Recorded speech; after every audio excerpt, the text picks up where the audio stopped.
Bonjour à vous tous. Bienvenue aux participants et participantes de ce tout premier forum, autant en virtuel qu'en présentiel. Je m'appelle Audrey Metcalfe et je serai votre hôtesse pour la journée. J'aimerais commencer par reconnaître qu'on est situé en territoire autochtone, lequel n'a jamais été cédé. On reconnaît la nation Kanien'kehá:ka comme gardienne des terres et des eaux sur lesquelles on se réunit aujourd'hui. Tiohtià:ke Montréal, Tiohtià:ke, qui veut dire Montréal, est historiquement connu comme un lieu de rassemblement pour de nombreuses Premières Nations et aujourd'hui, une population autochtone diversifiée ainsi que d'autres peuples y résident. C'est dans le respect des liens avec le passé, le présent et l'avenir qu'on reconnaît les relations continues entre les peuples autochtones et autres personnes de la communauté montréalaise.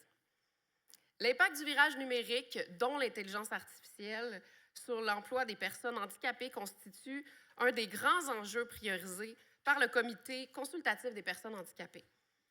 On voulait cette année l'opérationnaliser par une action de grande envergure et c'est pourquoi le forum d'aujourd'hui a été créé. Le comité fait le pari que la technologie va faciliter l'emploi des personnes en situation de handicap. Et le forum a donc pour objectif de rassembler et mobiliser les principaux acteurs et actrices concernés par la question, de les informer de certaines technologies disponibles et à venir, et de contribuer à mettre en place les conditions d'appropriation et d'utilisation de ces technologies dans les milieux de travail. Il illustre aussi parfaitement l'approche collaborative prônée par le comité et qui est orientée vers l'impulsion de changements structurants en lien avec l'accès des personnes handicapées au marché du travail. Au fil de la journée, vous allez rencontrer des intervenants et intervenantes diversifiés, des chercheurs et des chercheuses, des actrices et acteurs de terrain et bien sûr des personnes en situation de handicap. Je vous demanderai d'écouter bien attentivement leurs interventions parce qu'on va faire un exercice de réflexion collective en atelier cet après-midi sur les freins, mais aussi sur les facilitateurs à l'utilisation de ces nouvelles technologies dans les milieux de travail. Donc, c'est important de bien écouter ce que vous allez entendre. Pour votre information, il est interdit de manger dans l'auditorium et pour des raisons de sécurité, il n'y a pas de Wi-Fi public dans les locaux d'Air Canada. Donc, si jamais vous avez besoin, on vous demanderait d'utiliser vos données mobiles. J'aimerais saluer la présence de nos interprètes en langue des signes québécoises. Merci beaucoup. Et aussi souligner les personnes ressources qui sont dans la salle, en fait, que vous allez pouvoir reconnaître si jamais vous avez besoin d'aide par leur concarde orange. Avant de poursuivre avec le début de notre journée, je tiens à remercier nos précieux commanditaires. Attention, on a quand même une bonne liste. Air Canada, l'Office des personnes handicapées du Québec, le Conseil québécois des entreprises adaptées, Sphère et le Comité sectoriel de main-d'œuvre économie sociale Action communautaire. Également nos bailleurs de fonds, la Direction régionale des services Québec de Montréal et la Commission des partenaires du marché du travail. Je donne maintenant la parole à nos invités d'honneur, en commençant par Mme Catherine Champagne-Jourdain, ministre de l'Emploi du Québec. Kwekwe, bonjour tout le monde, j'espère que vous allez bien. D'emblée, je tiens à souligner le travail des comités consultatifs des personnes handicapées et de Mémo Québec pour l'organisation de ce forum. Des milieux plus inclusifs, c'est essentiel et au Québec, on a l'un des plus hauts taux d'emploi chez les personnes qui vivent avec un handicap. On peut être fier. Mais il reste du travail à faire pour favoriser la diversité au sein de nos milieux de travail. Puis une journée comme celle-ci, c'est important parce que ça nous permet d'innover ensemble et de mettre en commun les meilleures pratiques pour un marché du travail plus inclusif. Plusieurs thématiques vont être abordées aujourd'hui et certaines ont particulièrement retenu mon attention. Je pense entre autres à la transformation numérique, à l'intelligence artificielle, à la gestion des ressources humaines, l'autonomie et l'accompagnement. Ça m'interpelle parce que du côté de mon ministère, on redouble d'efforts pour offrir des mesures pour aider les personnes vivant avec un handicap à prendre leur place, pour les aider à développer de nouvelles compétences. Plusieurs mesures comme l'aide technologique permettant l'accompagnement et le soutien à l'accomplissement de la tâche existent pour aider les employeurs à accueillir ces personnes. Mais pour tout savoir, je vous invite vraiment à contacter les équipes de Service Québec. C'est la référence pour vos questionnements. Les conseillers sont là pour vous outiller et vous accompagner dans vos démarches. Maintenant, avant de vous laisser à ce forum, je tiens à souligner qu'il est déjà temps pour les participants et pour les entreprises intéressées de s'inscrire à Duo Emploi. Encore une fois, cette année, les participants auront l'occasion d'offrir ou de prendre part à une journée de stage exploratoire. La période d'inscription est en cours jusqu'au 3 mai. Alors, c'est un rendez-vous et sur ce, bon événement et à bientôt! Merci beaucoup à Mme Champagne-Jourdain. Merci pour son message et son soutien financier. Et on accueille maintenant M. Jean Lortie, président de la Commission des partenaires du marché du travail.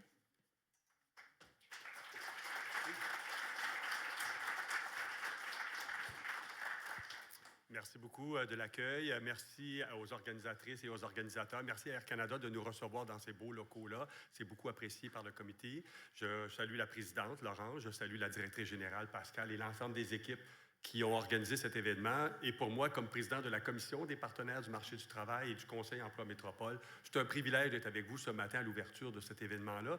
D'autant plus que pour la Commission, c'est un événement qui marque les esprits parce qu'on identifie les enjeux que nos 8 comités consultatifs, notamment, placent sur la place publique pour développer des politiques publiques, développer des mesures, des programmes. Alors, un événement comme ce matin, c'est un jalon important pour le faire. La Commission des partenaires, c'est 8 comités consultatifs pour les personnes dites éloignées du marché du travail, mais c'est aussi 29 comités sectoriels de main-d'œuvre, 17 conseils régionaux dans les régions du Québec, dont des mini-CPMT et bien sûr le Conseil Emploi Métropole que je préside. C'est une assemblée délibérante où vous voyez les têtes de réseau de la société civile au Québec, que vous voyez au téléjournal le soir, que ce soit le Conseil du patronat, les centrales syndicales, ce soit les ordres d'enseignement. La Commission, donc, c'est plus de 1000 personnes qui, bénévolement, anime, irrigue la concertation au Québec. Un événement, donc, aujourd'hui, s'inscrit dans les travaux qu'elle doit mener. Et depuis sa fondation en 1997, organisation unique au Canada, ni dans les provinces, ni dans les territoires, ni au gouvernement fédéral, il n'existe un tel forum où la société civile se retrouve avec agilité. J'en donne l'exemple. Mme Champagne-Jourdain, comme vous voulez la voir, m'a demandé en quelques jours d'organiser un forum sur l'emploi dans le cadre de la crise tarifaire.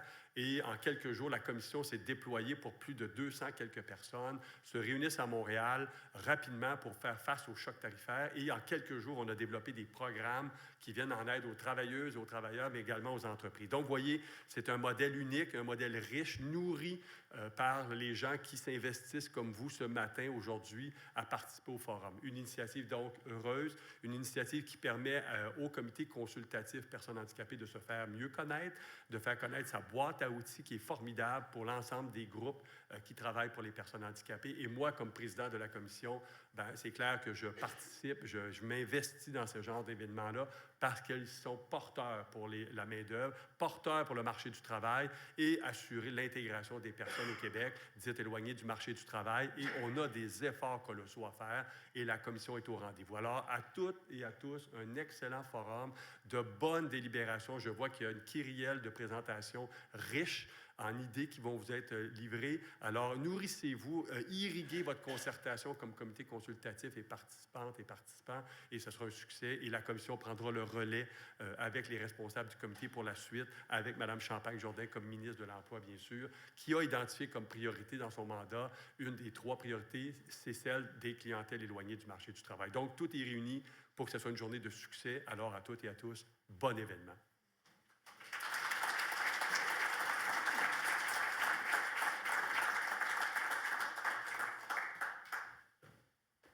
On accueille maintenant Pina Guercio d'Air Canada.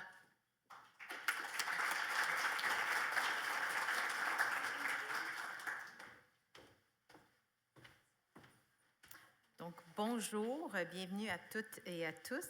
Nous sommes vraiment ravis de pouvoir vous accueillir aujourd'hui à notre siège social d'Air Canada pour le Forum Inclusion des personnes handicapées en entreprise des nouvelles technologies qui font une différence. En tant que vice-présidente des ressources humaines globales à Air Canada, je suis vraiment fière de pouvoir partager avec vous notre engagement à devenir un leader en matière d'accessibilité, en rehaussant l'expérience de voyage et en offrant plus de possibilités d'emploi aux personnes handicapées. Mais tout d'abord, je voudrais remercier chaleureusement le comité consultatif pour leurs initiatives d'avoir organisé cet magnifique événement, les intervenants, les commanditaires et bien sûr chacun d'entre vous pour votre participation. Je tiens aussi à souligner la participation d'Air Canada au comité consultatif de personnes handicapées depuis sa création, ainsi que remercier l'équipe de diversité, équité et inclusion, de l'accessibilité clientèle et nos employés surtout pour leur passion et leurs efforts continus. Au cours des dernières années, Air Canada a entrepris un parcours d'amélioration continue pour offrir des services d'accessibilité à nos clients et à nos employés.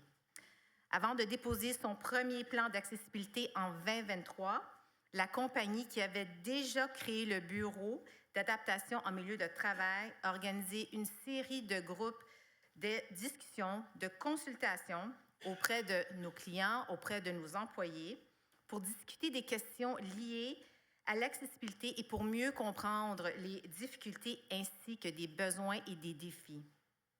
Parmi les actions mises en œuvre, Air Canada a lancé une formation obligatoire pour ses cadres, axée sur la politique d'adaptation en milieu de travail. Elle a pour but d'assurer que tous les cadres comprennent l'importance des adaptations et savent comment répondre à une demande d'adaptation. La formation vise à sensibiliser la politique, à expliquer les étapes du processus d'adaptation et à informer sur les paramètres relatifs à l'obligation de tenir compte de la situation de chacun de nos employés. De plus, c'est une formation axée sur l'humain, qui sensibilise aux handicaps et qui est aussi pratique. Ça comprend la formation sur le mode d'emploi d'équipements spécialisés pour aider en toute sécurité les clients ayant des problèmes de mobilité et sur la matière d'aider tous les clients handicapés à voyager avec dignité. Je tiens à renforcer l'importance de la collaboration et de la consultation. Les équipes de l'accessibilité clientèle et nos employés repensent la manière dont nous fournissons les services aux différentes étapes de voyage des clients, mais aussi au quotidien de nos employés, en accordant la priorité toujours à la sécurité dans tout ce que nous faisons. Dans le cadre de ce parcours, tous les clients, tous nos employés, doivent travailler ensemble pour se soutenir les uns les autres afin de s'assurer que nous offrons un environnement accessible. C'est pourquoi nous donnons à nos employés tous les outils et la formation dont ils ont besoin pour faire en sorte que tout le monde se sente à l'aise et en toute sécurité dans leur travail.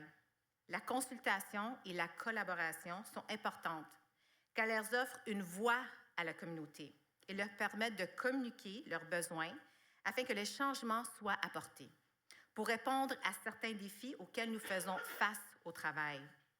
Notre objectif est de mettre en œuvre une expérience plus simple, plus confortable et plus uniforme dans ce domaine important, car tout le monde mérite de voyager et de travailler avec dignité, respect et confiance. Le forum aujourd'hui cadre parfaitement avec notre démarche et offre une opportunité unique en rassemblant chercheurs, intervenants, développeurs et utilisateurs afin d'explorer les technologies et outils qui peuvent faire une vraie différence. Je vous invite donc à tirer le maximum de ce forum en écoutant, en apprenant et surtout en participant, parce que la voix de tous est importante dans la recherche de solutions et de progrès. À Air Canada, nous sommes fiers de pouvoir contribuer à cette discussion, que nous estimons importante, bien sûr, dans notre parcours. Bien qu'il reste beaucoup de travail à faire, le cheminement d'Air Canada en matière d'accessibilité a commencé il y a déjà un bon nombre d'années et se poursuit aujourd'hui. Air Canada a été l'une des premières sociétés aériennes à s'assurer que le système de divertissement à bord était accessible aux clients aveugles ou ayant une basse vision grâce aux fonctions audio activées par l'écran tactile. Depuis, Air Canada a élargi et amélioré l'accessibilité à mesure que la technologie le permet, bien avant que la réglementation canadienne ne le prescrive. Lorsque les personnes handicapées participent pleinement à la société, notamment dans le milieu de travail, tout le monde en profite, car nos communautés en prospèrent. Je tiens encore à vous remercier tous. Je vous souhaite un excellent forum. Merci beaucoup et bonne journée.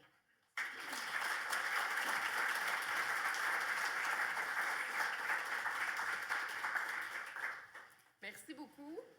Je vais juste cacher ma bouteille d'eau, c'est un petit peu l'air fou. Pour terminer cette introduction, on accueille maintenant la présidente du comité, Madame Laurence Marin.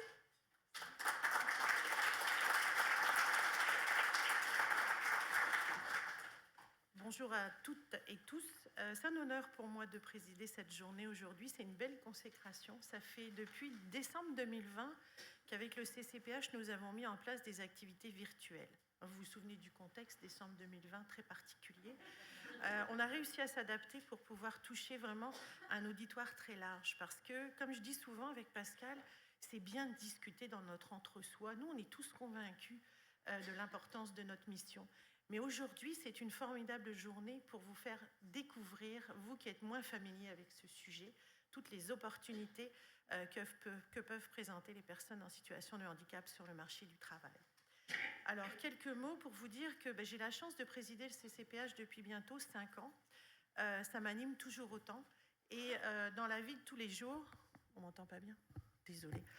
Je dois pas recommencer? Ça va? Bon.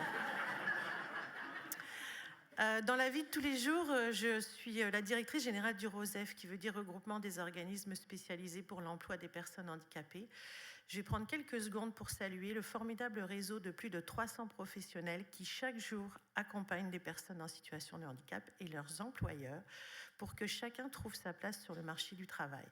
Donc, dans le contexte actuel, Jean y faisait allusion tout à l'heure, qui nous préoccupe, leur aide est précieuse, et plus encore que ces dernières années.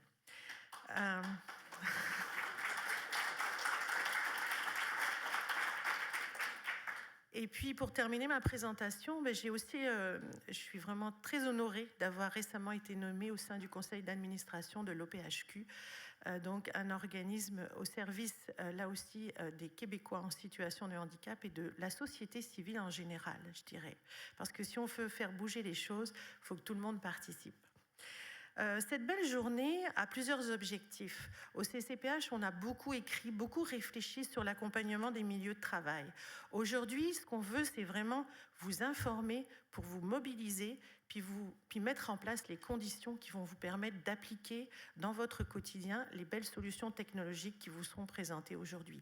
Puis on espère que c'est une première étape, c'est-à-dire qu'il y en aura d'autres et qu'on va chacun dans nos milieux pouvoir accompagner, je dirais, l'introduction de ces solutions technologiques qui sont un soutien et qui vont, j'en suis convaincue, développer l'autonomie des personnes en situation de handicap. On est tellement fiers quand on arrive à faire des choses par soi-même que les outils technologiques sont là pour accompagner notre clientèle au quotidien. J'oublie pas la complémentarité entre l'humain et les nouvelles technologies. Donc, tout ça pour vous dire que je pense que notre journée sera riche et j'espère que c'est le début d'une belle collaboration. Comme mes collègues, je tiens à remercier particulièrement nos bailleurs de fonds, donc le ministère de l'Emploi et de la Solidarité sociale, Madame la ministre personnellement, la Commission des partenaires du marché du travail, bien sûr nos commanditaires Air Canada, l'OPHQ, mais aussi les membres de notre comité organisateur. Nous sommes bénévoles au sein du comité consultatif.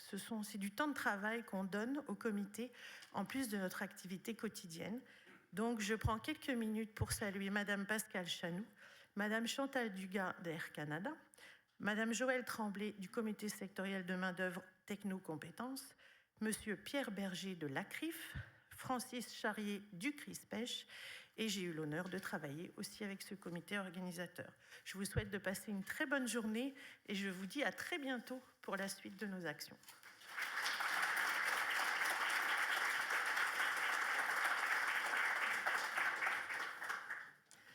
Un Un grand merci à nos invités d'honneur. On débute maintenant avec nos conférences.